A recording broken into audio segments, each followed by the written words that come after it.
Continuamos por acá con otra entrevista de un tema que, bueno, de seguro a muchas les interesa también. ¿Por qué no? Porque es un tema, pues, que obviamente, digamos que se le puede decir, no sé si la palabra es cliché o que es algo que se menciona constantemente y hablamos de las cirugías plásticas. ¿Por qué no? Si uno siente y considera que las necesita, bueno, se hacen, no hay ningún problema. Al fin y al cabo, no es que son malas, yo creo que a veces hay como que un pensamiento negativo con ello, pero vamos a conocer primero cuáles son esas urgencias de cirugías plásticas. Y para ello nos acompaña nuestra queridísima Yovli Pérez, en compañía también, por supuesto, del doctor Delgado Durán. Bienvenidos a Mujer, ¿cómo están? Buenos días.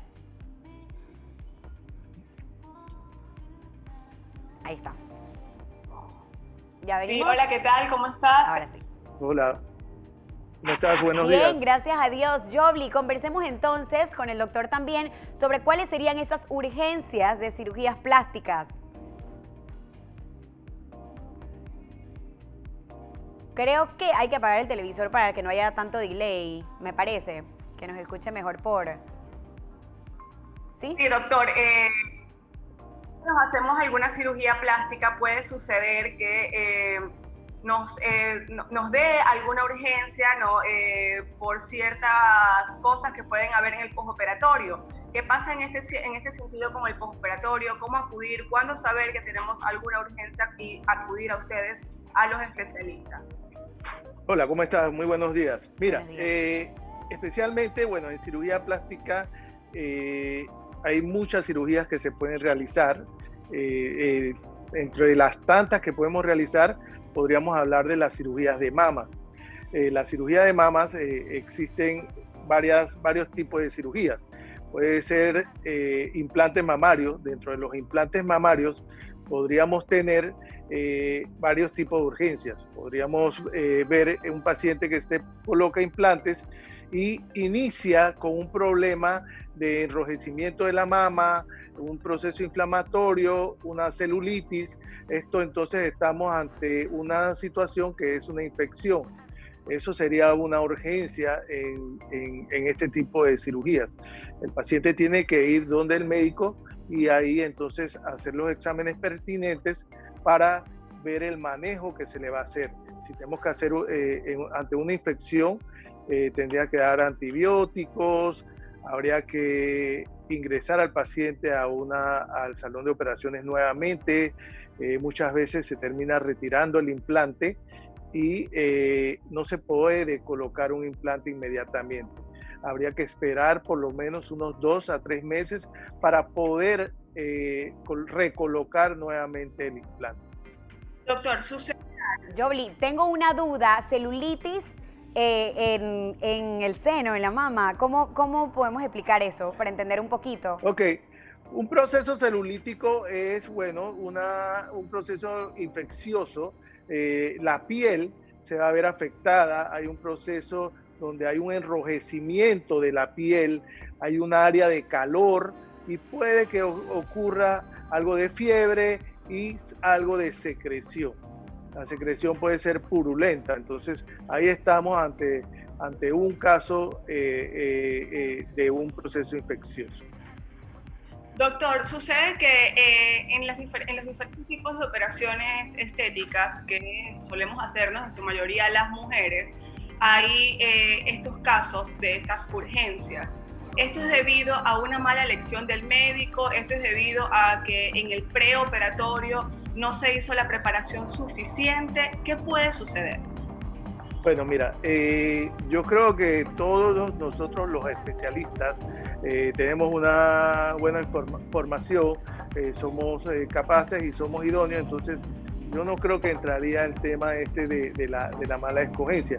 Yo creo que es algo fortuito, como todo procedimiento quirúrgico puede tener sus complicaciones, es algo que hay muchas aristas, muchos parámetros que se utilizan y que pueden causar ese proceso infeccioso. El proceso infeccioso no solamente es en el momento de colocar el implante, también puede ser después de la cirugía.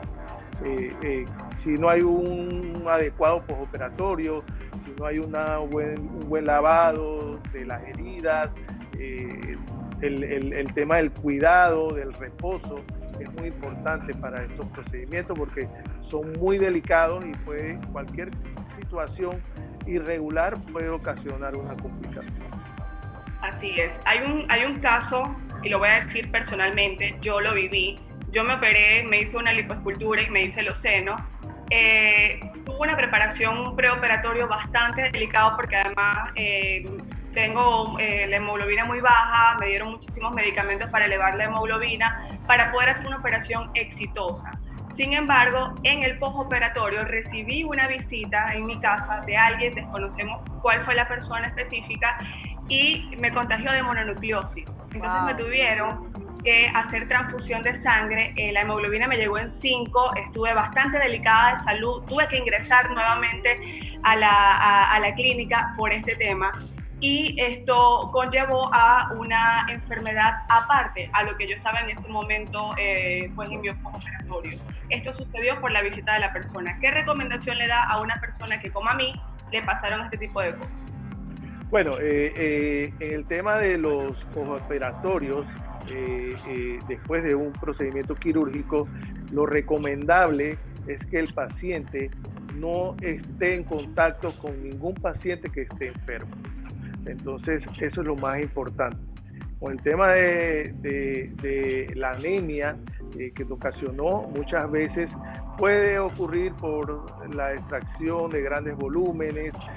Hoy en día tenemos otros procedimientos que podemos realizar para disminuir ese tema del sangrado con otros aparatos que son menos agresivos, que producen menos trauma y por ende van a producir menos sangrado y el paciente se va a recuperar mucho más rápido y más satisfactoriamente.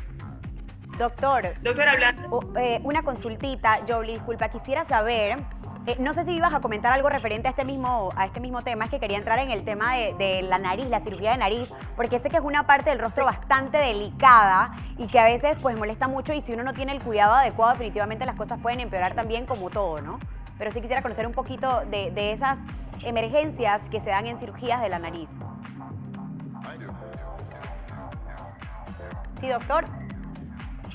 ¿Aló? Ok, bueno, mira, las emergencias o urgencias en nariz, pues inicialmente puede darse por el tema de un trauma, si es el caso de la pregunta.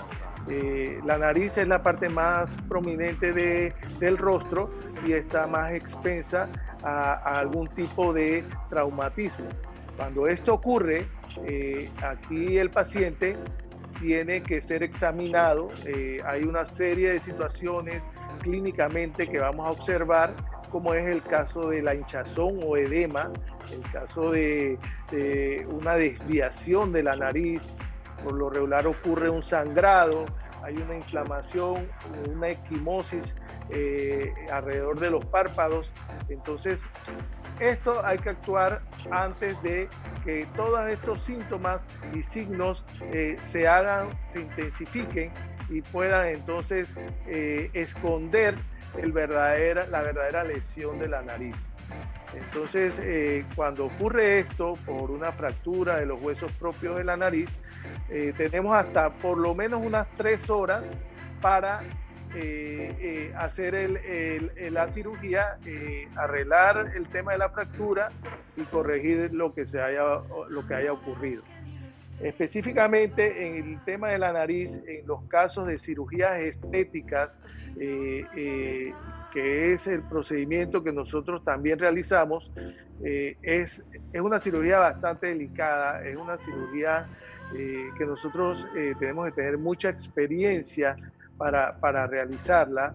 El paciente necesita tener, no se puede jugar mucho con el tema ese de que el paciente quiera una nariz que vio en una revista. Eso no podría ser. Correcto. Tendríamos que darle toda la orientación al paciente para que no se crea falsas expectativas y así tener entonces un buen resultado. Puede haber desviaciones después de una cirugía de nariz, puede haber sangrado, puede haber infecciones, puede haber desviaciones, puede haber todas estas cosas, pero que podrían ser corregidas en otro procedimiento. Gracias, doctor. En el caso de los quemados, doctor, ¿cuál es la atención que se le debe dar, la atención primaria que se le debe dar en el hogar? Porque por lo general la gente como que por el mismo desespero trata de hacer cosas no debidas antes de acudir al hospital. En pacientes con quemaduras es muy importante el manejo inicial. Un manejo inicial desafortunado puede ocasionar muchos daños estéticos y muchos daños funcionales irreparables. Entonces, el paciente en casa no debemos de colocar ningún tipo de crema, ningún tipo de sustancias colorantes que vayan a producir una alteración a la hora de nosotros ver en realidad el grado de la quemadura. Entonces, lo más recomendable lavar el área, agua y jabón solamente, y asistir a un centro quirúrgico, a un centro hospitalario, a un cuarto de urgencia para su manejo adecuado, ¿no? Así es. Correcto. Y bueno, con respecto también a lo que es, ya después, volviendo otra vez al tema de los senos, ya después que pasa el tiempo, ¿cuál es el tiempo adecuado? Dicen, actualmente hay prótesis que son permanentes, hay algunas que duran 10 años. ¿Cuál es el tiempo adecuado que una mujer debe estar con las prótesis? Eso a veces lo he escuchado en la consulta. No existen prótesis que son permanentes. Siempre va a haber el momento de retirar el implante. Lo ideal y recomendable es retirarlo en promedio 10 a 12 años. Eso es lo adecuado, porque siempre a ese paciente que se colocó ese implante va a haber un proceso donde se va a formar un tejido que con el tiempo ese tejido se va engrosando. Nosotros le vamos a llamar a ese tejido de cápsula. Esa cápsula va a engrosarse y va a producir una alteración en el seno. Puede producir una deformidad, puede producir la fuerza de esos tejidos, puede producir la ruptura de ese implante y entonces ocasionar una situación de urgencia en la cual deberíamos de retirar el implante, retirar la cápsula y colocar un nuevo implante. Doctor, quisiera consultarle algo. Se conversa mucho del levantamiento de mama. ¿Hay una diferencia entre el levantamiento de mama y los implantes que se hacen pues de cero, o esto lleva lo mismo? Quisiera saber cuál es la diferencia una de la otra.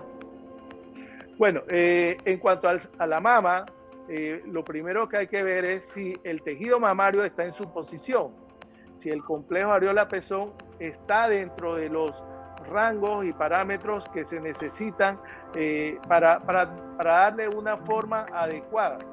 Entonces hacemos una medición de donde comienza la fúrcula del esternón al pezón. Esa medida debe estar aproximadamente entre 21 centímetros. Si está más de 21 centímetros, decimos que el seno está caído.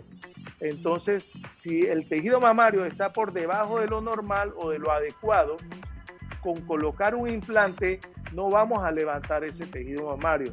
Okay. Entonces tendríamos que asociar a ese procedimiento que es solamente implante mamario, le asociamos el levantamiento, que es lo que llamamos nosotros la mastopexia. La mastopexia, pues, si la caída es leve, puede ser una mastopexia periareolar, que es una cicatriz alrededor de la areola. Si la caída de ese seno está moderada o severa, entonces ya tendríamos que hacer un tipo de cicatriz que le llamamos en T invertida o ancla. Okay. ¿Qué pasa si se rompe una prótesis? Si se rompe una prótesis, hay que cambiarla. Muchas veces damos un tiempo, pero ya hoy en día se han hecho demasiados estudios y lo más recomendable es hacer el cambio del implante. Doctora. Porque ese tejido, sí, dime. Ese tejido que es ese gel puede irritar el tejido y producir otras lesiones en el tejido mamario. Entonces, lo recomendable es cambiarlo. Claro, sí, y me encantó la pregunta de Jobly porque de hecho nosotras, pues como desconocemos en un momento dado, no podemos darnos cuenta cuando esto nos sucede. Me imagino que sentimos algún tipo de dolor o alguna alerta que nos hace darnos cuenta, porque a veces creemos que llevamos el tiempo adecuado del que tenemos la prótesis. Sin embargo, pues ¿cómo podemos identificar que en efecto ya esto está complicado? ¿Es un dolor fuerte que se siente? Es muy buena pregunta, muy buena pregunta. Mira, hay algunos cambios en la mama que podemos tomar en cuenta, que es una alteración de la forma. Podemos ver, puede haber un aumento del volumen, a veces está asociado a una cosa que se llama seroma tardío, y este seroma tardío, que es líquido ahí en el bolsillo donde está el implante, puede aumentar el volumen del seno, y ahí entonces es otro signo que podríamos asociar. Hay también endurecimiento del seno. Este endurecimiento, bueno, muchas veces cursa con dolor. En este momento ahí tendríamos que asistir al cirujano que nos hizo el procedimiento para hacer la revisión. Se manda un ultrasonido y que nos ayuda, ¿no?, con el diagnóstico de ruptura, encapsulamientos, seromas que pueden ocurrir en este tipo de cirugías. Buenísimo. Doctor, una pregunta. Para una mujer que le realizaron una mastectomía, le quitaron todo para prevenir un cáncer de mama, tiene prótesis mamaria y le dio mastitis, ¿eso por qué puede suceder? Bueno, en el caso específico que tú me dices, una vez retirado todo el tejido mamario, ya no debe ocurrir un proceso de inflamación de la mama, porque ya fue retirado, ¿no? Entonces es muy difícil hacer el tema ese de la mastitis en el caso de aquellos pacientes que han sido mastectomizados, ¿no? Nosotros, por lo regular, en pacientes que realizamos reconstrucciones mamarias por cáncer de mama, yo en lo personal me gusta realizar las reconstrucciones con músculo de la espalda, que se llama el dorsal ancho. Lo desinsertamos de toda la región de la espalda y lo llevamos a la parte del seno para reconstruirlo. Y ahí entonces colocamos el implante. Yo tuve un caso muy interesante, una paciente que 2 o 3 años después de la cirugía de mama, a ella le diagnosticaron un cáncer de mama. Pero imagínate que le hicimos la reconstrucción con músculo de la espalda y no hubo ni siquiera la necesidad de retirar el implante, porque el implante lo teníamos detrás del músculo pectoral. Entonces fue muy beneficioso en el caso de ella este procedimiento. Wow. Doctor, entremos entonces para aclarar las dudas de las emergencias sobre la liposucción, para conocer un poquito de esta cirugía. Sí, bueno, la liposucción es una cirugía que se realiza mucho a nivel mundial. Acá en Panamá también la realizamos mucho. Como toda cirugía, tiene sus complicaciones. Yo en lo personal trato de manejarme con protocolos. Estos protocolos nos ayudan a disminuir los riesgos quirúrgicos. Entonces, una paciente que se realiza una liposucción, ¿qué le puede ocurrir? Puede ocurrir una infección. Lo primero, un edema. El edema es normal por el procedimiento este. Entonces, se necesita utilizar una compresión, una faja de compresión para ayudar a disminuir ese edema. Iniciar unos tratamientos de drenaje linfático, eso también ayuda a disminuir ese proceso inflamatorio. Otra de las cosas que pueden ocurrir en la liposucción, pues puede ser irregularidades. A veces, como eso se introducen cánulas, muchas veces puede quedar algo de irregularidad. Si la cánula va muy superficial, entonces termina dejando irregularidades. Excelente. Eso es lo que podemos Doctor, ver. tengo una pregunta de hecho de un televidente que quisiera compartir con usted. Se llama Rey y nos dice por acá: buen día, ¿cuál sería un paciente no considerado para una cirugía? Muy buena pregunta. ¿Para qué tipo de cirugía? En caso específico de liposucción. Yo creo que, bueno, se refería, bueno, no sé si es que hay una diferencia para cada una de ellas o global, porque no me especificó, Sí. simplemente me dijo no considerado para una cirugía plástica. Si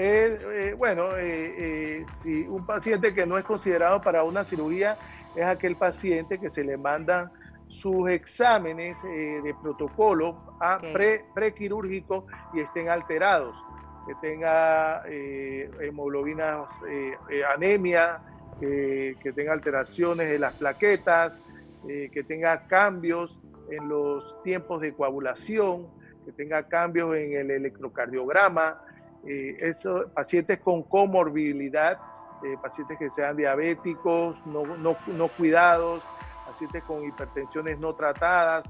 Todos esos pacientes con todas esas enfermedades pueden ser no candidatos a un procedimiento de esto. Así es. Doctor, con referencia al rostro, bastante delicado porque siempre he dicho que el rostro es nuestra tarjeta de presentación. Algunas heridas o golpes en este sentido, también cómo manejarlas.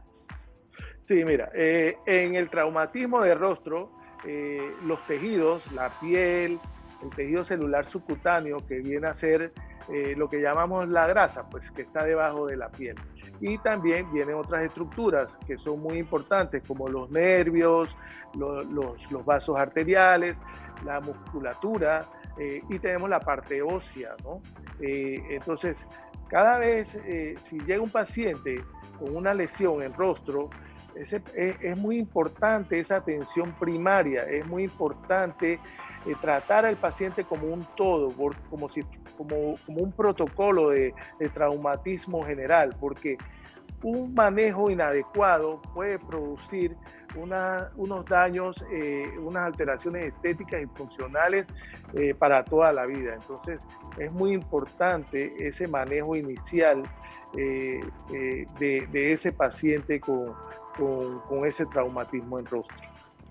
Doctor, ya para finalizar, bueno, antes de que Yoli también realice otra preguntita, quisiera saber si hay una diferencia entre el injerto de grasa en los glúteos o implante. De hecho, es una pregunta también que siempre se da muy común. ¿Qué tipo de cuidados, si deben ser pues igual o uno más extremo que el otro? ¿Hay alguna diferencia en ello? Sí, bueno, existe diferencias. La lipotransferencia es una técnica que tiene muchos años, pero está muy de moda hoy en día. Específicamente la lipotransferencia en glúteos, vamos a hablar que, es una grasa que se recoge de toda la grasa que hemos retirado o extraído de las diferentes áreas del cuerpo. Se debe tratar, para que tenga un mejor resultado, esa grasa tiene que ser manejada a través de unos parámetros para que no ocasione complicaciones a después, ¿no? Entonces, el manejo es muy importante porque la lipotransferencia te puede ocasionar una serie de situaciones que, bueno, que afortunadamente no son complicaciones que se dan tan ligadas al procedimiento, pero que con la experiencia y el protocolo que tenga el cirujano, eso va a disminuir el tema de la complicación. Con respecto a lo que me preguntaste, el implante sí es otra cosa. Es un implante de glúteo que tiene su forma especializada para glúteos. Nosotros tenemos una técnica que colocamos ese implante dentro de la musculatura del glúteo, o sea, del músculo glúteo máximo, y eso ayuda a que tenga una mayor viabilidad. Entonces, la técnica quirúrgica es muy importante para el buen resultado del implante glúteo. Ok, buenísimo. O sea que al final usted, ¿hay alguna de las dos que aconsejaría principalmente o simplemente es tener cuidado en cualquiera de ambas? Bueno, mira, la lipotransferencia, el problema de la lipotransferencia es que si el paciente tiene una agenesia glútea, o sea, que tiene un glúteo muy disminuido, entonces no le va a funcionar porque no podemos colocar volúmenes demasiado grandes de grasa en ese glúteo. Entonces el resultado no va a ser satisfactorio. Entonces lo ideal en esa paciente es colocarle un implante glúteo. Si es una paciente que se le va a moldear ese glúteo, que le va a mejorar un poco el volumen, entonces es importante la lipotransferencia, o sea que la grasa, ¿no? Hoy en día hablamos de híbridos, de cirugía híbrida. Colocamos implantes y además de eso colocamos entonces la grasa. Comprendido. Las dos cosas, wow. Sí, nuevo. Es nuevo, sí, es una técnica bastante nueva. Entonces decimos que hay a nivel general en las cirugías hay un antes y un después de cómo debe ser conscientemente el cuidado de nosotras ante habernos sometido a alguna de estas intervenciones quirúrgicas. Sí, lo que es muy importante desde el primer momento en que la paciente escoge su cirujano plástico. Es muy importante ese feeling, es muy importante esa buena relación médico-paciente. De ahí va a ser muy importante la cirugía, lógico, el quirófano que este médico escoja sería importante, los aparatos que utilice, los insumos que utilice, o sea, los implantes que utilice, va a ser importante. Y mucho más importante ese posoperatorio, ¿no? El paciente tiene que estar muy consciente de que el posoperatorio marca la diferencia en el resultado. Entonces la recomendación es seguir al pie de la letra todas las indicaciones que le da el cirujano y tendrán un excelente resultado. Excelente, doctor Delgado, mil gracias. Oiga, su gusto. Mil gracias por habernos acompañado. Yobli Pérez también por haber estado con nosotros en un tema pues tan interesante y que de hecho los televidentes también se activaron a hacer sus preguntitas. Esperamos tenerlo pronto con otro tema interesante, Yobli. Un gusto. Cuídense mucho.